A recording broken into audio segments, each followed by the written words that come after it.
photo মাৰিবলৈ আহিছিলোঁ মঠৈত মোৰ নিজৰ নহয় বেলেগৰ মাৰি দিম বুলি লৈ আনিছিলোঁ স্কুটি আছিল টায়াৰ তেল আছিল টায়াৰ এতিয়া বোলে ফটো মই ইমান ধুনীয়া ধুনীয়া মাৰিলোঁ তথাপি মোৰ ফটোকেইখন ভাল নেদেখিলে এতিয়া কৈছে চেল্ফ কেমেৰাটোৱে ভাল আছিলে বোলে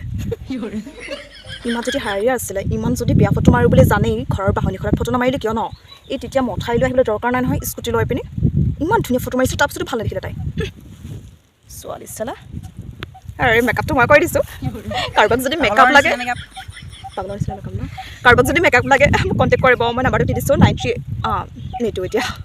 পিছত মোৰ ফেচবুক আছে ইনষ্টাগ্ৰাম আছে তাত আপোনালোকে কণ্টেক্ট কৰিব পাৰে আৰু অ'কে তাতে কৰিব কণ্টেক্ট ভাগ ঠিক আছে আৰু কৈছোঁ এই চেনেলটো ন ছাবস্ক্ৰাইব কৰি দিব শ্বেয়াৰ কৰিব লাইক কমেণ্ট কৰি থাকিব পূৰা